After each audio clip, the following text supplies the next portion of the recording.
Do we expect everybody to be Shomer Shabbat and Shomer Kashrut to the level that we are at? Probably not, but we expect them to be in relationship with halacha. We expect them to be constantly navigating and thinking through what does it mean to live this life? How do you actually adhere to the mitzvot in a way that is resonating to them, but also like part of the collective people of how we're doing this? So I think that's a very important part of this is really hand holding people along the journey of deepening the Jewish practice. And John, I think that's what's so beautiful about you actually bringing people into the shul is like you're saying, actually, I'm with you all the way. And like you can opt in, opt out, be a part of this. I'm here to guide you through all of these processes through being a part of and embedded in an Orthodox Jewish community. Welcome to this episode of Your People Will Be My People, Conversion in a Post-October 7th World. This podcast series is sponsored by Project Ruth. Founded in 2023, Project Ruth formalizes Orthodox affiliation for Jews of diverse and varied backgrounds, welcoming those seeking Orthodox conversion to find meaningful connection to and understanding of Jewish life and practice. I am Rabbi Adam Mintz, president of Project Ruth, and I'm joined today by Rabbi John Leaner and Rabbi Adam Gindia, who are members of our educational and leadership team at Project Ruth. Welcome, John. Welcome, Adam. And let's just start maybe to spend a couple of minutes introducing yourselves and one fun fact of how you came to be interested in conversion. John, we'll start with you. All right. So I'm originally from the Washington, D.C. area and have lived now in Brooklyn for over 10 years. So I guess that makes me a New Yorker at this point. I immediately got into conversion basically as soon as I got smicha, as soon as I finished my rabbinic ordination and started community building. I mostly, at the time, was working with young Jewish professionals, so people in their 20s and 30s, and it became apparent straight off the bat that this was going to be a serious part of my rabbinate, in the sense that there just wasn't enough programming and rabbis that were dedicated towards helping people who wanted to convert through an Orthodox track that wasn't overly oppressive, let's say. So we had to start immediately because there wasn't really a lot out there. Fantastic. Adam? Yeah, thank you so much for having us on. It's very exciting. I'm from New York originally. I grew up in the Five Towns. John and I both did this base program for a while. So I think when I started doing base, it was very quickly apparent that there was a need for conversion work. And there were a lot of people coming to me and coming to us in different places who were doing this base project, looking for a way to either formalize their acceptance and their way of being a part of the Jewish community, and a lot of people wanting to learn and become a part of it. So it became very quickly at being like while I'm an Orthodox rabbi, I served in a pluralistic function in the Miami area, which is where I was based on doing the space program. And people wanted to really connect and learn and find their own connection and way to do that through like personalized. A lot of it was one-on-one work for many years. And eventually I ended up realizing that I needed to kind of build out and design a program to kind of be a companion for an educational experience. And then as they were coming to our backyard and doing different, experiencing Jewish life in their own way, they needed like more formal learning and more kind of formal programming. So I started to do that in Miami. And through doing that work in Miami, I also was connected with the Jamaican Jewish community. There's a wonderful congregation there. They identify as a Sephardi Reform shul. And they reached out to me and they said, listen, we really, we have people, we've been looking for a rabbi who can help with conversion work for many years. And I'm going to share the story just because you asked. So I want to, I think it's such an important and amazing story. So I started to meet with them one-on-one before, this is going to be like remote. I was in Miami, they were in Jamaica. So I wanted to like figure out who these people were before I like really committed to working with them. And so many different people I met with, they were like, listen, I remember, my mother's mother used to tell me, don't forget that you're a Jew. And beyond that, we didn't know what that meant, what that looked like. So it was like a fast. There's like a whole subsect of the community. There's so many people out there who actually have Jewish roots, actually have Jewish connection, and like don't really know what that means or what that looks like. And to be an Orthodox rabbi who can kind of retether those disparate threads and connect it to like right traditionalism and what it means to be a part of the Jewish collective, I find to be very central and holy aspects of this work. That is fantastic. We'll hear more about Jamaica and your experience in Jamaica. So thanks a lot. And the third member of our leadership team, Rabbi Avram Malotek, we'll catch him in a later episode of Project Ruth. But he also was involved in the base program, and that obviously emerges well with all our work. Now, John, you have been teaching Jewish questions before there was a Project Ruth. How did you decide to teach your Jewish questions, your introduction to Judaism class? Well, when we first started and it became obvious that we needed some sort of program, because again, there was not within, especially more liberal Orthodox spaces, there was not any viable program, let alone a curriculum of any sorts. It seemed that local rabbis from synagogues would sometimes take on people, but it was never fully formalized. It was more like you come to our shul for a couple of years, and throughout the time, you'll eventually learn what it means, and eventually you'll go to a Beit Din. And that sort of informal process was not appropriate, in my opinion, nor was it going to be effective for a lot of the participants, namely because they wanted to start a Jewish family, they wanted to get married, and having a 3 to 4 year, potentially 3 to 4 year roadmap was not going to work for them. So it became a whole process to think about, okay, well, what would it mean for us to create a curriculum, to create a formal program? Obviously, we're not the first people to do it. So with Rabbi Malotek, we talked to a lot of other rabbis, actually in different denominations, to get a sense of how many classes did you have? What were you covering? How long were the classes?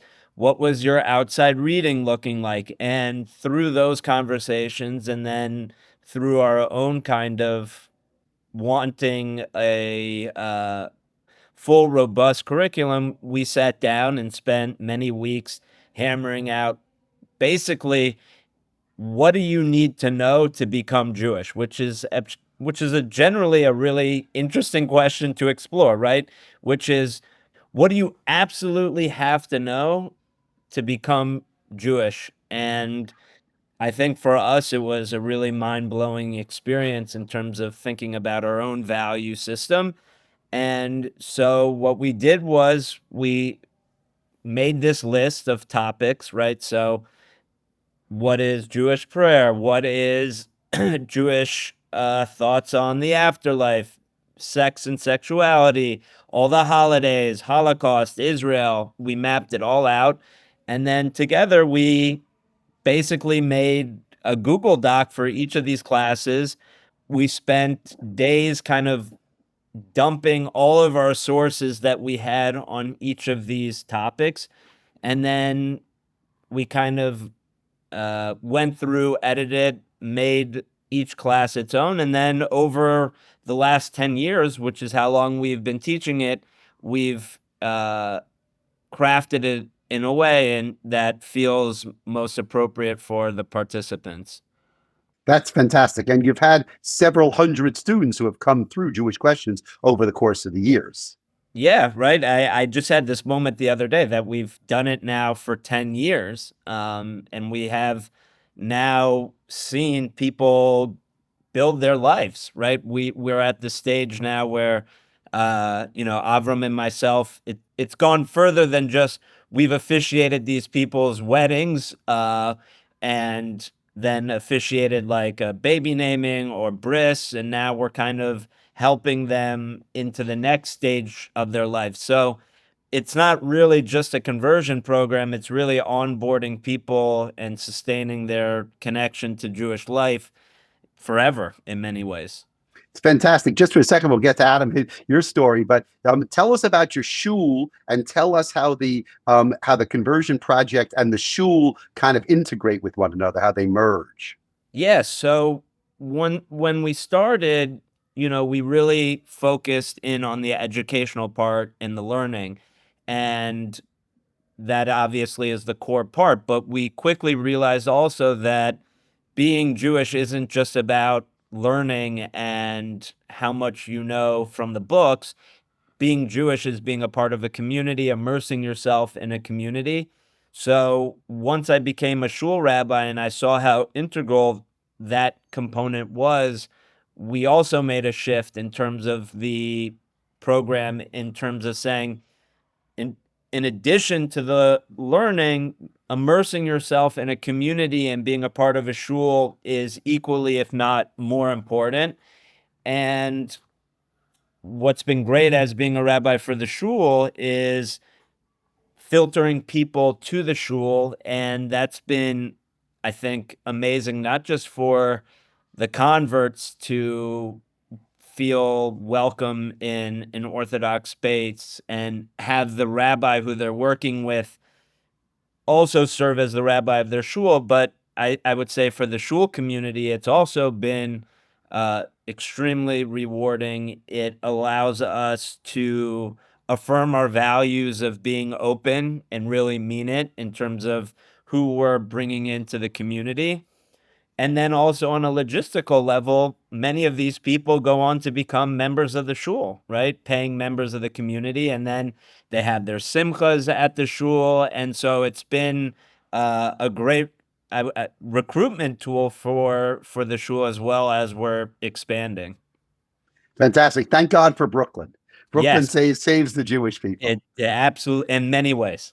Anyway, so Adam, let's shift a little bit. Why don't we talk for a second about what do you think the Orthodox community does wrong in terms of conversions? Means we talk about conversions, and John's telling us about all the amazing things that he's doing in Brooklyn and the shul and the conversion project, how they merge with one another. It sounds like literally we should be creating a huge community of converts, but that's not what happens. And what is it? Where's the disconnect? Is it just because we don't have rabbis who are doing conversions and also rabbis of liberal Orthodox shuls, or is there something else going on that makes it more challenging? Yeah, it's a great question. I don't know if I can say what Orthodox is doing wrong, but I'm happy to say, like, from my own perspective of how I think about this work, right? Is when I moved down to Miami and I started based in Miami.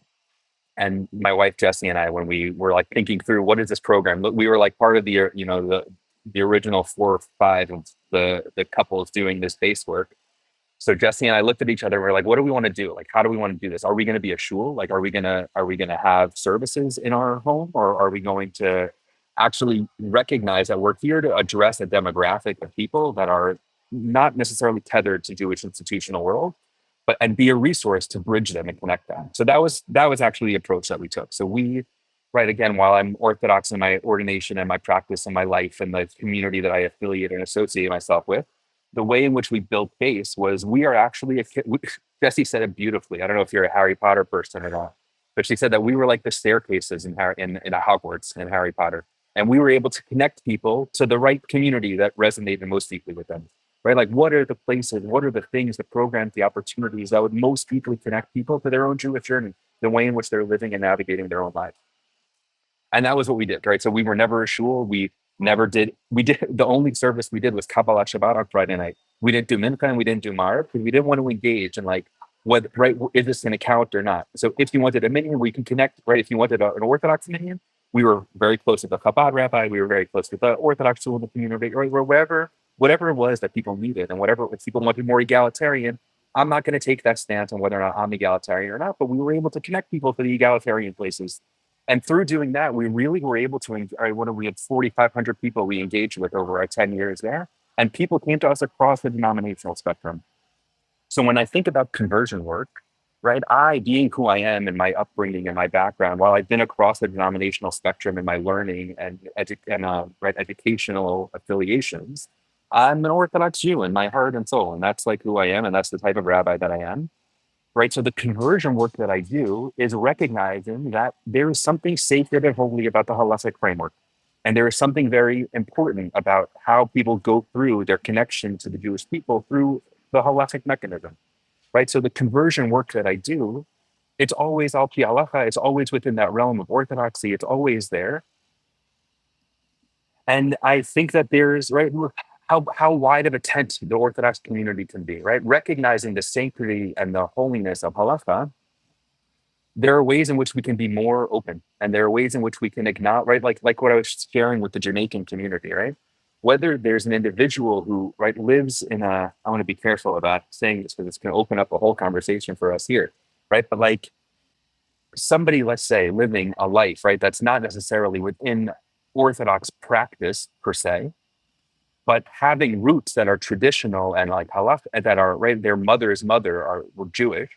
How do we retether them to an Orthodox framework so that there isn't a question within their lineage and that they feel like Orthodox Judaism is accessible and approachable? And I think one of the things that the Orthodox community does is we're so bound and beholden to the preservation component of what it is that we're preserving to, which is so central to what we do, that we sometimes lose sight of the fact that there are ways to connect people more deeply to the centrality of the halakhic mechanism. And by making it inaccessible on the outskirts, we're not bringing people into the tent. And I think that's one of the beauty. I mean, I know we've talked about this a lot, right? That there's beauty in making sure that the conversion works that people do are al pi halacha, and that it's a halachic framework and it's a halachic conversion. And this way, for them, for their children, for their grandchildren, right? There isn't a rift in the Jewish world. That actually we're able to unify and bring people through the thing that tethers us, which is halacha. That's the thing that like allows us to surpass time and space and like continue in perpetuity, is that we have a framework and a mechanism to do that. So I think recognizing that we have that and it is a tool that can tether people and unify people, I think that's our responsibility as Orthodox Jews to bring people into the fold of Orthodox Judaism and make it accessible and open. So it's one of the things that I so much admire about your work and the work of Project Ruth, is that that's, I think, the very special place that we show up with in the world. So it's fascinating, the two of you, because you're actually talking about two different pieces of this project. Adam, you're talking about going backwards. You're talking about someone who has a Jewish heritage somehow. Their mother of their mother was Jewish, and therefore they feel connected to Judaism, and they want to continue that. And John, you're talking about people who really have no connection to Judaism backwards, means in their past, but who you're now doing the baby namings and they're members of your shul going forward. And that's super interesting. And I want to, talk about that in terms of, what kinds of people we're bringing into the fold within Orthodoxy. So people whose mother's mother is Jewish, basically they're Jewish. I guess if that could be proven, you'll have to tell your stories about Jamaica, but that they're basically Jewish. But the people who we're bringing into the community, the people who are moving to Brooklyn, joining the shul, naming their baby, sending their kids to Luria or Flatbush or wherever they happen to be sending their kids, and joining, becoming a committed Jewish family. So one of the issues, maybe the major issue that we tackle in Project Ruth, is what kinds of people we accept, whether we accept them for Jewish questions, Project Ruth, what kind of people are we willing to convert? And this is not a question that is unique to Project Ruth. Rabbis have been arguing about this for at least 1,500 years.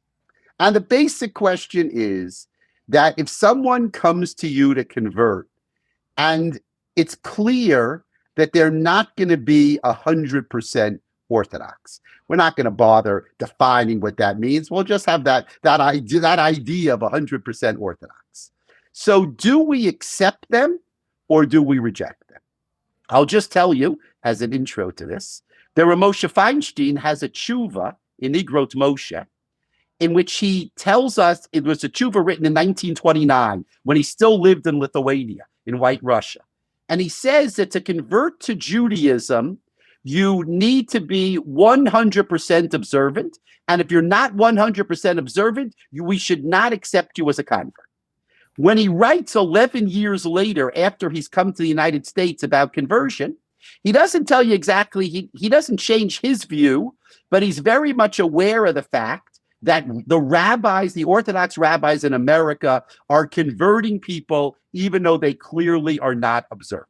So from then, from 1940, we actually can document a debate among the Orthodox rabbinate about what kinds of people we should be bringing into our community.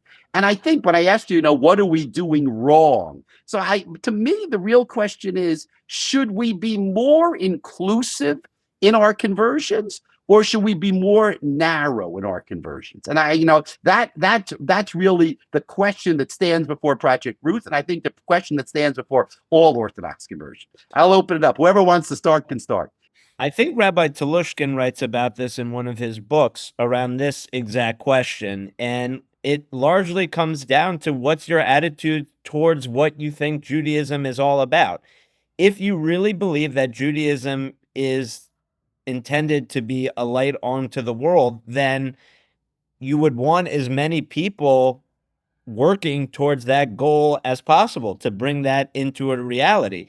If you're more interested in staying on a hyper local level, then having more people doesn't really matter. So I think in general, it really comes back to what's your worldview and what do you want Judaism to be in the world? For me, for what I think Project Ruth, Jewish Questions, it's taking an expansive view because we believe that Judaism is a revolutionary platform to change the world, to change individuals, to change families. So why would we want to put more barriers towards that? I also look back to the earliest sources on conversion, and clearly they indicate this much more expansive view of it. The first Jew was a convert, right? Avram and Sarah, they converted to Judaism. Do you think they took a 3-year conversion class to convert? The Jews who all experience Har Sinai, all of them had to convert. The sources say that. None of them took a conversion class to do that. None of them were being judged on their observance at the time.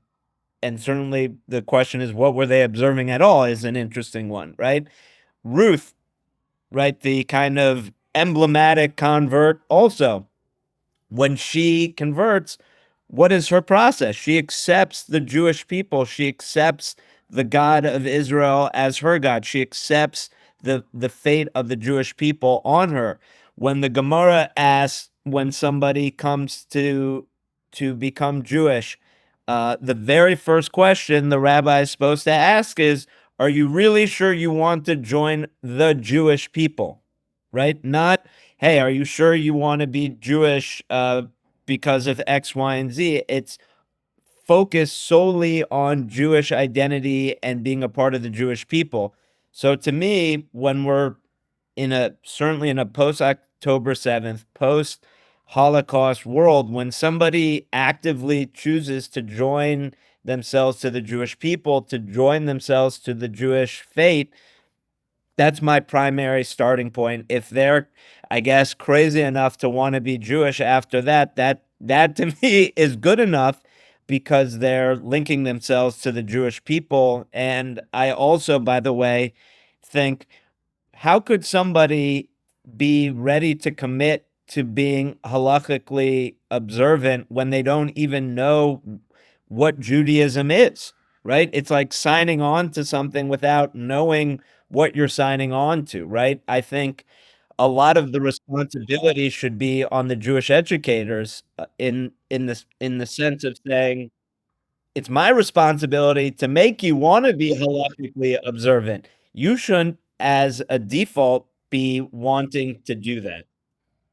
Great. I mean, obviously, that's the philosophy of Project Ruth. But now, obviously, I'm going to push back. And if somebody came in, so a conversion candidate came into PHS eating a cheeseburger on Yom Kippur.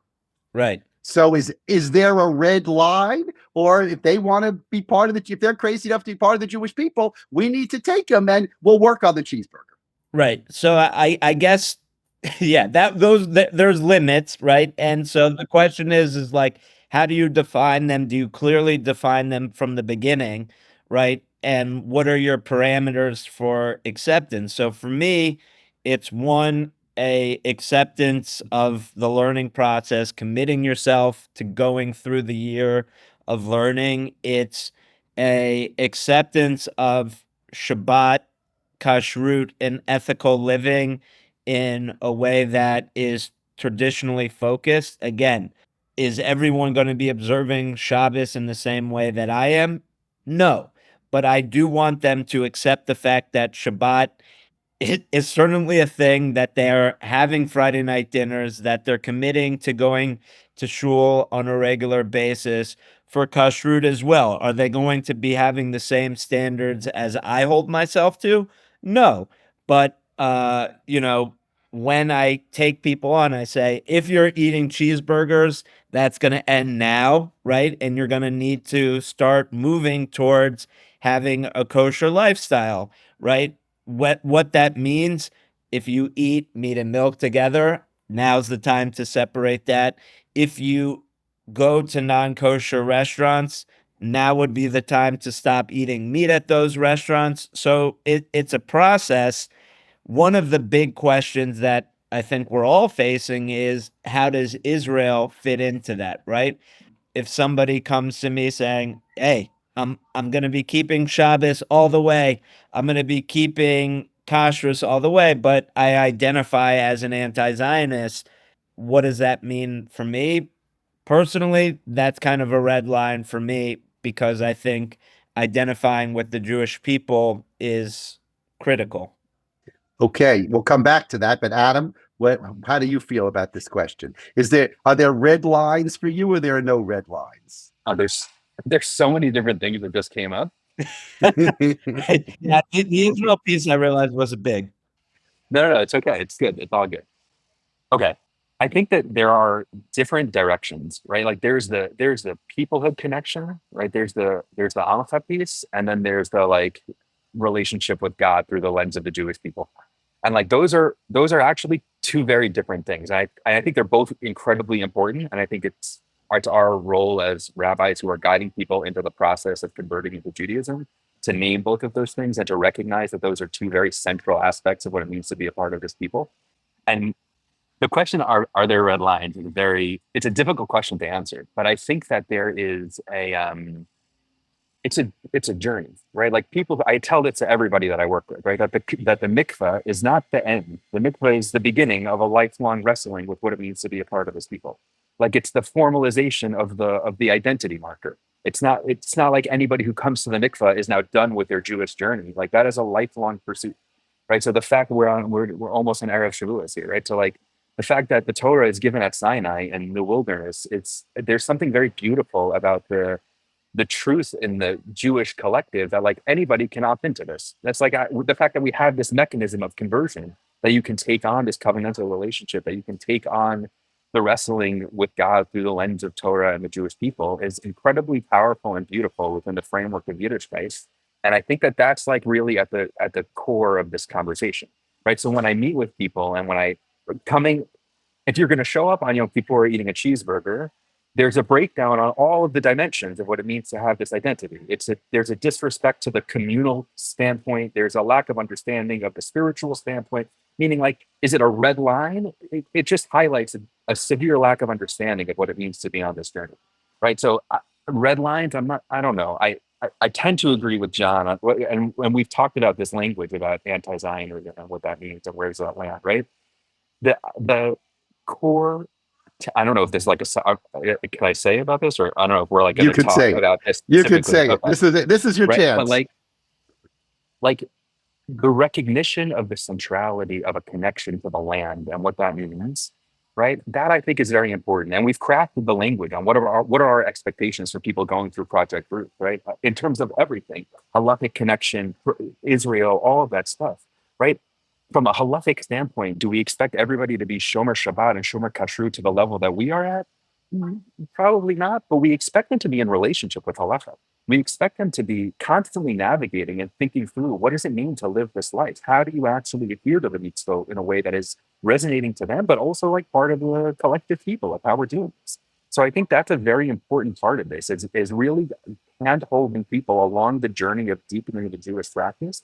And John, I think that's what's so beautiful about you actually bringing people into the shul is like you're saying, actually, I'm with you all the way.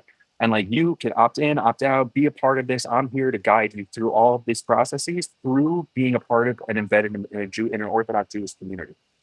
I think for Rabbi Mintz, like a lot of the people that I come through, right, where it's lineage affiliation, one of the things that I spend a lot of time doing is counseling people on embracing the halachic dimension of Jewish identity. Right, there are couples that I work with where one is modern Orthodox and the other is Reform. So they come to us, they come to Project Ruth because they need a Orthodox halachic conversion because one of those people are right have a question of their identity. And for me, a lot of that time is counseling them so that they don't feel triggered or offended or ostracized by the Orthodox community, right? Because a lot of these people grew up in the Reform world. This is the point that I want to say, actually, right? Is that we're living in a very complicated time in Jewish identity, especially in North America, where there are so many subsects and so many communities that are like, actually, you're fully a part of the Jewish community, even if you're not even within this halachic realm.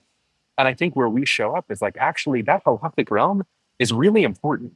So how do we make that halachic piece appetizing, not only like acceptable, but like how do we make it like a beautiful component of Jewish identity? And that's part of the work that we're doing is like actually, right, okay, you are Reformed Jew, great, that's beautiful. You went to a Reform summer camp, you went to a Reform school, amazing. You have this very important part, a very strong identity component. Let's expand your Jewish identity to also embrace the concept of halacha regardless of whether or not you're keeping Shabbat now the way in which you will keep Shabbat 20 years from now. Right. So it's making it this, I think, is also going back to that first question of what is Orthodoxy maybe misstepping, right, or making a mistake. It's that there's a beauty of the halakhic mechanism that I don't think is so central in the conversations of how Orthodoxy brings and welcomes people in. Is it becomes like, no, this is just what you have to do, rather than actually this is a beautiful lens that enhances and presents a more fuller version of what Judaism actually can offer.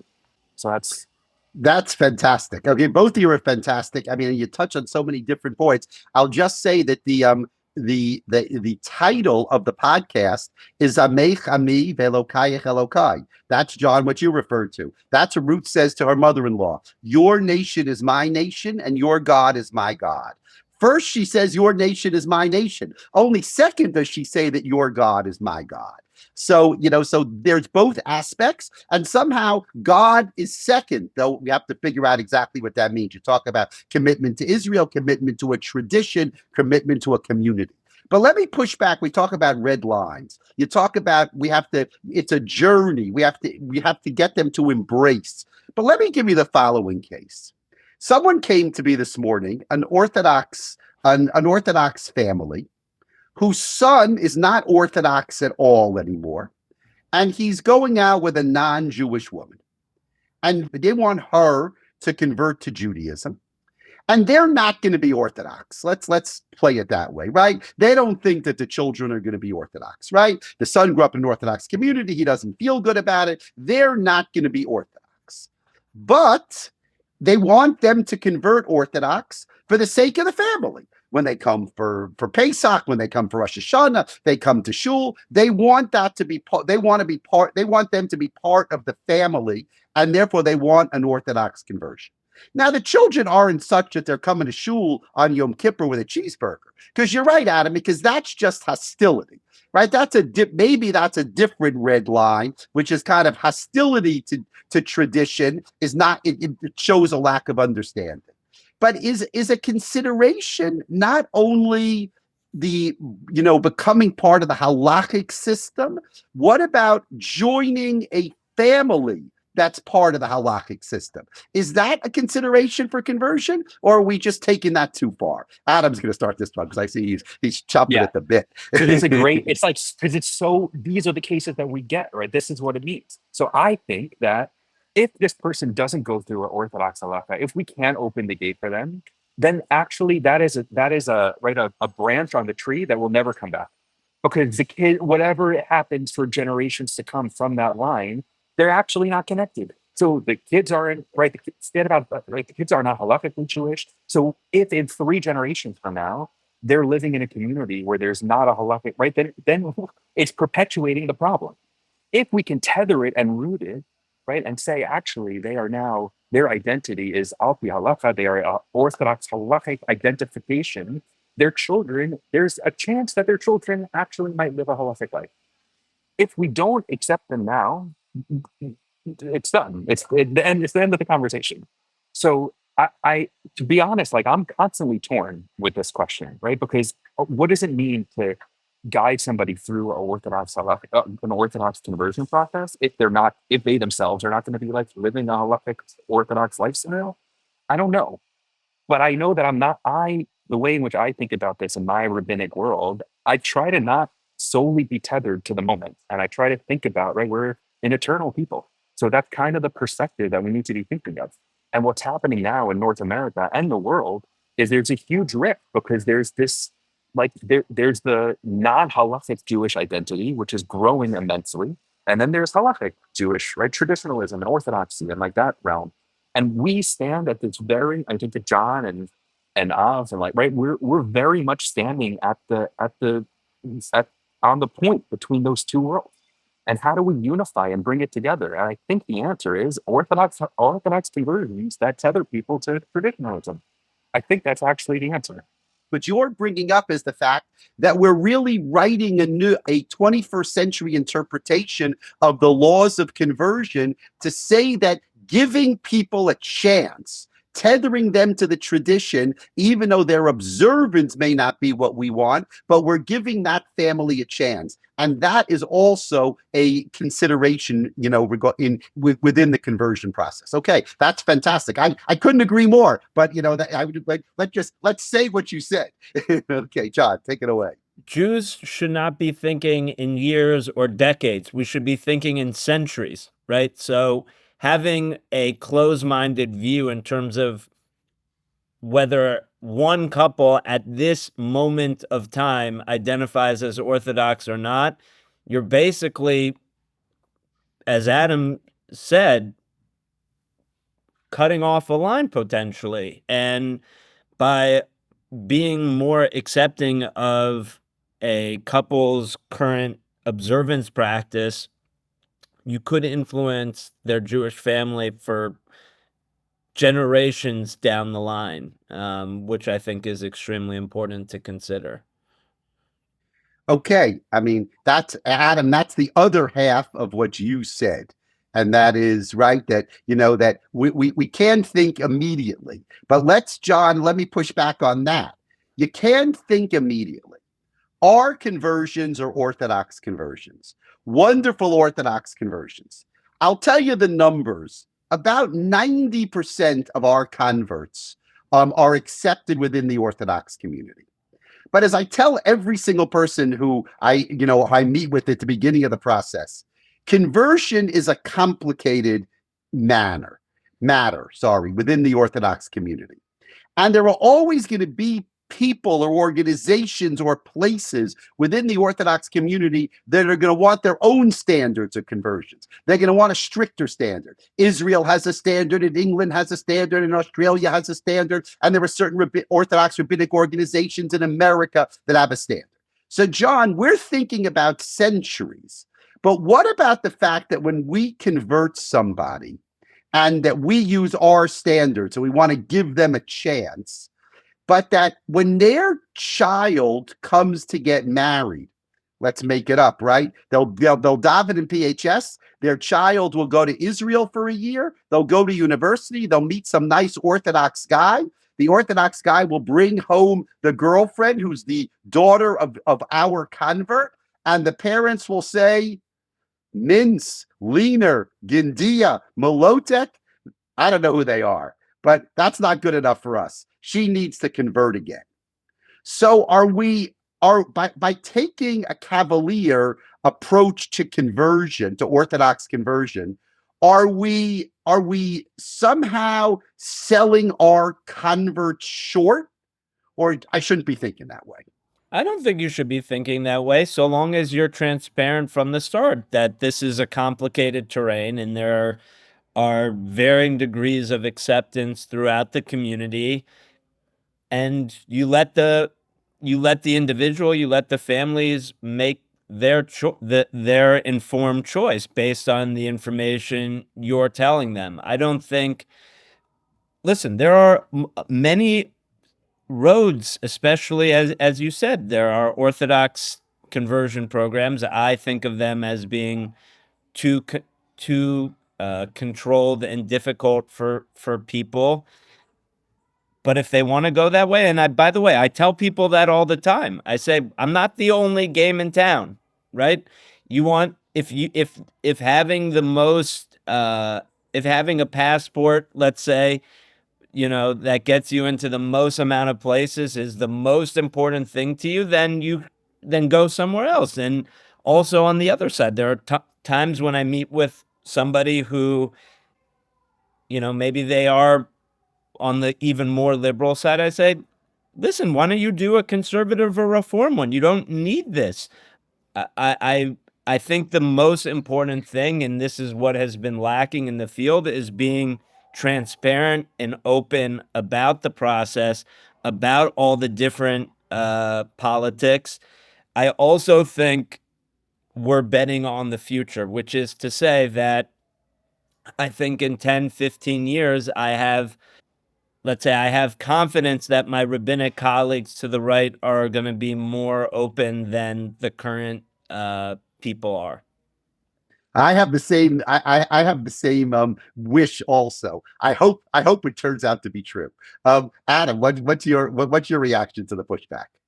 Yeah, I tell everybody that I meet with that like you convert into the community in which you want to be a part of, right? Like, will these conversions work in the Sodler community or in Borough Park? Like, I don't know.